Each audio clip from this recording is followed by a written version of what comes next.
he found the prayer room. Maybe he began to sing choruses. Maybe he reminded himself, God delivered me from the paw of the bear and the claws of the lion. Maybe God help me defeat Goliath. Help me defeat the giants. Mighty David, he's encouraging. There's times you'll have to encourage yourself, and this only happens. I know people can help, but somewhere you got to touch God. God will get me through. I'm not quitting God. God's on the throne. Mighty David, I went to the enemy's camp and I took back what he stole from me. David strengthened himself, and then he said he inquired of the Lord. He said to the priest, bring me the ephod. Now, in the Old Testament, it's an interesting piece of religious. It's like a breastplate. Had the 12 tribes represented in stones, and it was very spiritual in their mind. Represented God's presence. So David inquired of the Lord, saying, should I pursue? Should I go fight? And God answered him, yes, David, pursue. And he gathered his men, and he went to battle. He fought again. Sometimes you have to fight back when hell is trying to rob and destroy and take what God has given you. Have to take back the ground. In this case, it was his family and home. Sometimes it's ministry. Sometimes it's part of your mind, it's calling. Sometimes it's an area where you had dominion, blessing, and the devil came in and robbed it. Sometimes it's your own past bad decisions. He inquired. David prayed his way out. And in verse 18 of chapter 30, David recovered all. I know you may be tired. I know you may be battle worn and scarred. I know hell can wear you out and wear you down.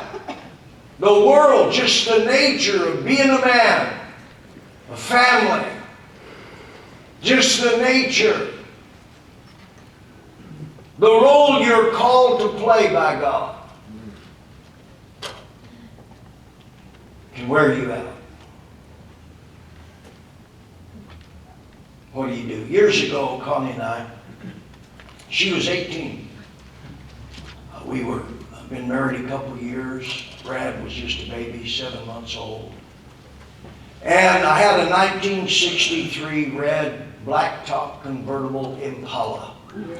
I was tempted to put it up here, but you men would lose the sermon. You'd be so distracted. I come home from work. She had got my check. She come by and picked up my check. I come home from work, and you know, you've got to have that gut feeling. She's not there, but something's not right. And I go and open her closet. Everything's gone. She's 18 years old. Brad's 7 months old. She's on her way to Oregon. Up in smoke. Up in smoke. I'm not even saved. What did you do? I had an old 56 Oldsmobile, 88. Hadn't driven it in quite a while. Just sat there. I fired it up. Had hardly no money.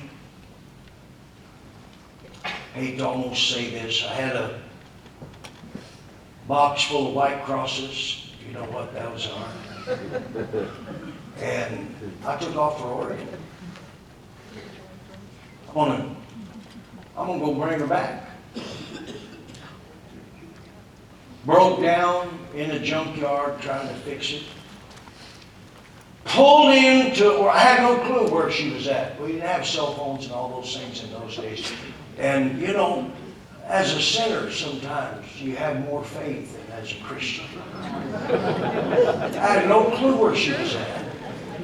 I pull into this, it'd be like an A&W root beer, you know, I'm going to pull up and get something just to eat. I have no clue where she's at. Portland, Oregon, 1 million people or so. Guess who is waiting and waitressing? You wonder sometimes, did God have His hand on us even when we was insanely in sin? She come out. Long story short, I went and took back what the devil stole.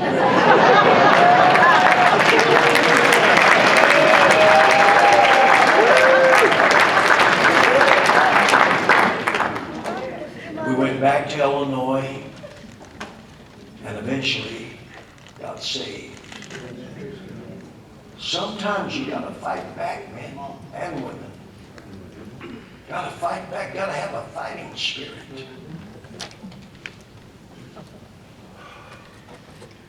Masculinity,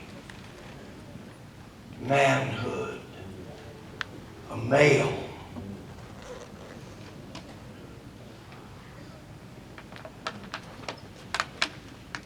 That's what God's looking for. And women, if you've got half a brain, that's what you're looking for. I'm going to ask you to bow your head with me tonight. I have to ask you, are you born again? I have to ask you, are you saved? Have you had that experience? I'm not talking about religious. I'm not talking about quoting a few scriptures. I'm not even just talking about being in church. I'm talking about a miracle where God's forgiveness becomes real to you. Real to you. Real to you. You must be born again. Tonight you're here and you're not. You're either backslidden, you're unsaved, you're lost without God. God's dealing with you. You need to bow your knee. You need to pray a prayer. God, it's me, I'm messed up. I'm unsaved, I'm lost. I want to come home tonight. That's you. You lift your hand. Pastor, that is me. I'm not saved. I'm backslidden. I'm not right with God. Here's my hand. I want to pray tonight. Anyone at all? I want to change the order of the service this evening. A real man is a man who stands for God. A real man is a man who will fight spiritually for his family. A real man is a man who leads his family in the things of God. He'll take responsibility. Oh, every man here, you've made mistakes. Bad decision, done things wrong.